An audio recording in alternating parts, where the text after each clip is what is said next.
बासित साहब, ये तो हमारे इल्म में है कि CIA, अमेरिकन एडमिनिस्ट्रेशन पूरी दुनिया में रिजीम चेंज ऑपरेशंस करती रही है, जिसका उसने खुद ऑफिशियली एतराफ किया है कि हाँ हमने किया है। असैसिनेशन अटेम्प्ट्स करती रही है, दुनिया के लीडर्स को मरवाने की कोशिश करती रही है। सिर्फ फिदेल कास्ट्रो के ऊपर जो उन्होंने खुद एक्सेप्ट किए हैं वो 8 हमले हैं जो CIA ने हमने करवाए, कू करवाए।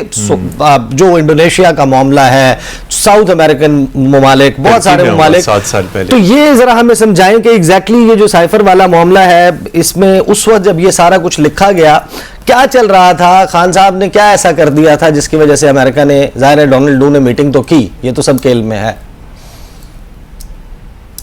देखिए, जहां तक मैं समझ पाता हूं, मुझे तो सच्ची बात है कोई अमेरिका की जानिब से कोई ऐसी कॉन्स्पिरेसी नजर नहीं आती। मेरे ख्याल में हमारे अंदरूनी मामला ज्यादा गंभीर हो गए थे, खास तौर पर एस्टेब्लिशमेंट और प्राइम मिनिस्टर के दरमियान। मुझे तो वही एक कैटलिस्ट नजर आता है। ठीक है, अमेरिका को कुछ नाराजगियां होंगी, मैं नहीं समझता। अक्सर लोग बात करते हैं रशिया का विजिट तो बहुत पहले से प्लान था, और ये पहली बार नहीं है कि हमारे वजीर आजम रशिया गए हों। उससे पहले भी जितने भी सदूर थे या वजीर आजम थे वो जाते भी रहे हैं, तो उसमें भी मुझे कोई ऐसी डायरेक्ट लिंकेज नजर नहीं आती। मेरा ख्याल है कि हमारे अंदरूनी मामला इस नहज तक पहुंच गए थे, और जो साबिक वज़ीर आज़म बिल्कुल ठीक कह रहे हैं एक हवाले से कि कॉन्स्पिरेसी शायद यहीं बनी, वो एक्सपोर्ट हुई और फिर इंपोर्ट हुई, तो शायद वो ज्यादा मुझे लगता है क्रेडिबल लगती है वो सिचुएशन। लेकिन बासित साहब, 27 जून गालिबन 2021 साबिक वज़ीर आज़म इमरान खान ने कहा कि it is unfair on part of the countries like US to pressurise countries like Pakistan to pick sides between China and America.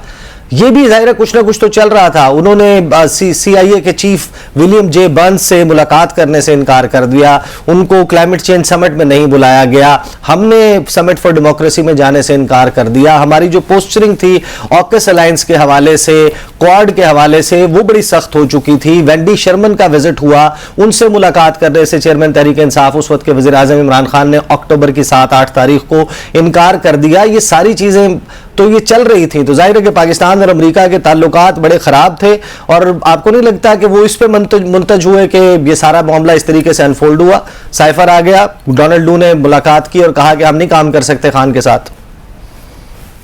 देखिए, सारी वजूहात हो सकती हैं ये, लेकिन ये कोई नई डेवलपमेंट नहीं है।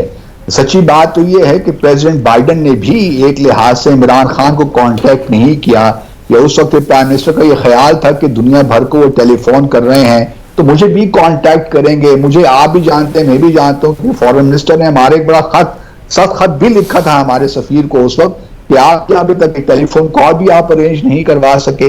तो वो साबिक वजीर आजम एक्चुअली टेलीफोन कॉल का भी इंतजार कर रहे थे, ऐसी भी कोई बात नहीं है।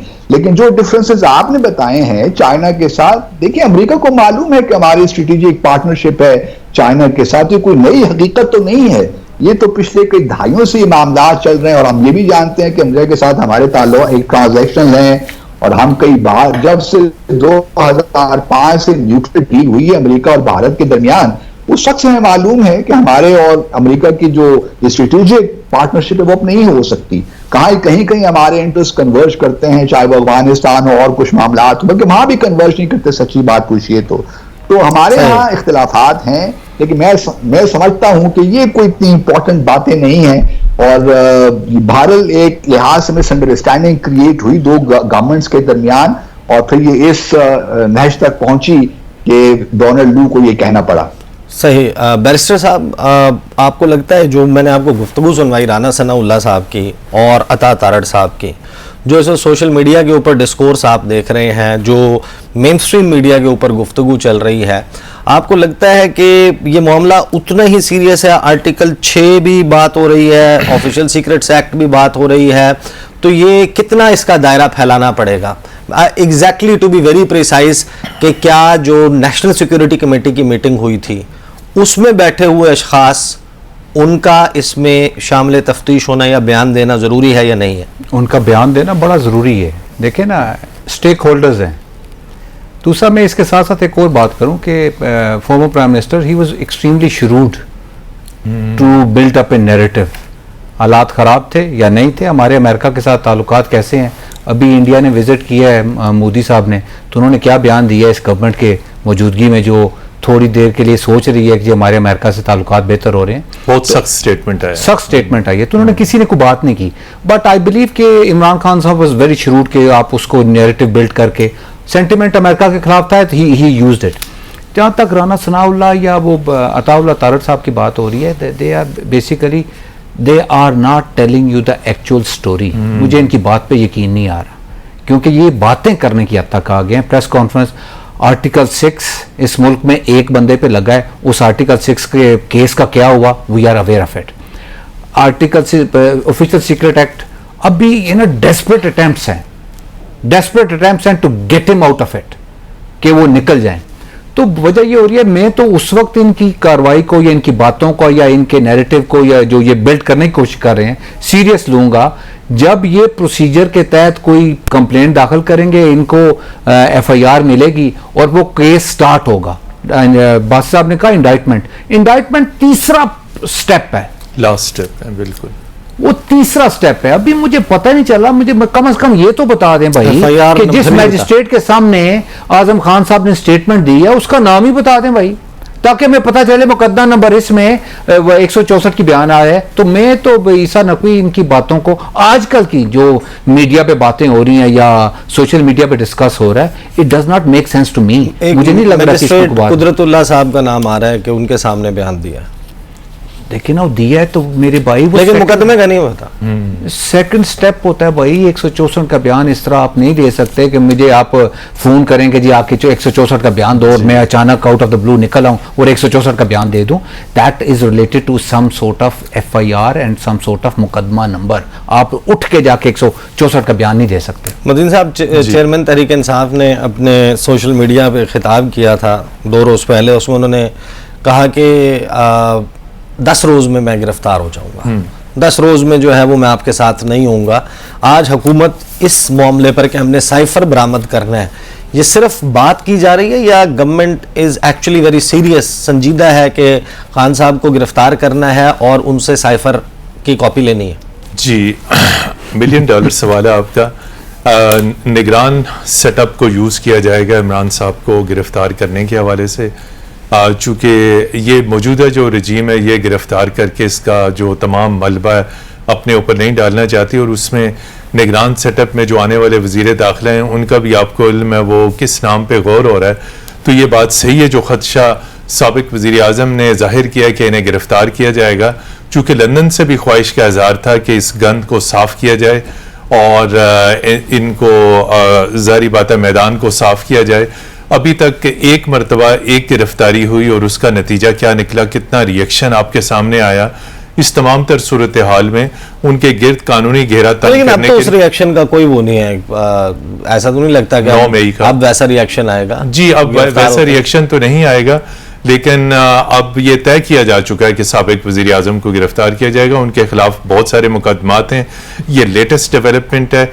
लेकिन अगर इसको कानून और आइन को फॉलो किए बगैर चलाया जाए या तो ये खुद एक्सप्लोड हो जाएगा और हुकूमत के गले पड़ेगा। लेकिन ये तयशुदा है कि आज या कल लेकिन साबिक वज़ीर आज़म को गिरफ्तार करना है और उनको इलेक्शन से पहले डिस्क्वालीफाई आज या कल बड़ा दावा कर रहे हैं, बड़ी बात कर रहे हैं मतीन हैदर साहब।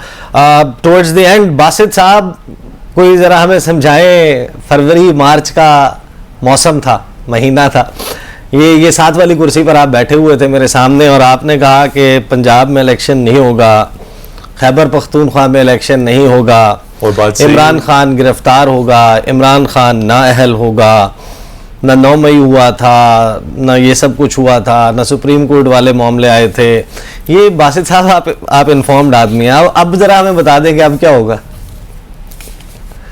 निगरान सेटअप आएगा, निगरान सेटअप कब तक रहेगा?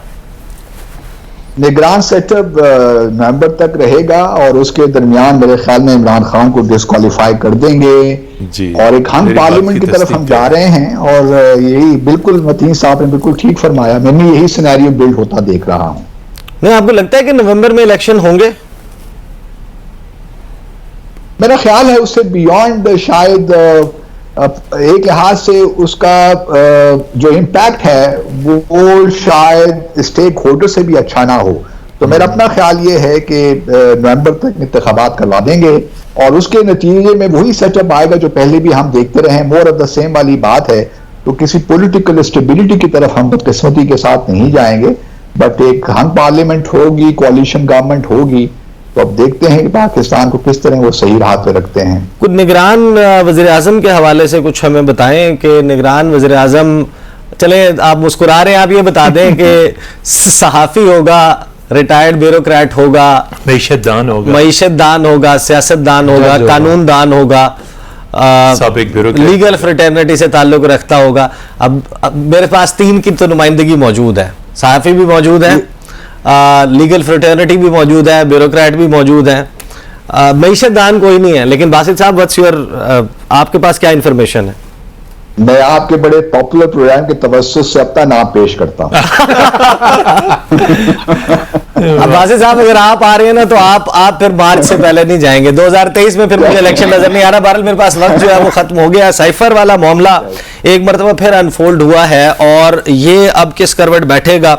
मतीन साहब तो ये कह रहे हैं गिरफ्तारी हो जाएगी चेयरमैन तरीके साहब की। आज नहीं तो कल, I mean in the near future. In near future जो है वो मतीन साहब ने फौरी अपना जो है वो सॉफ्टवेयर थोड़ा सा अपडेट कर लिया। ये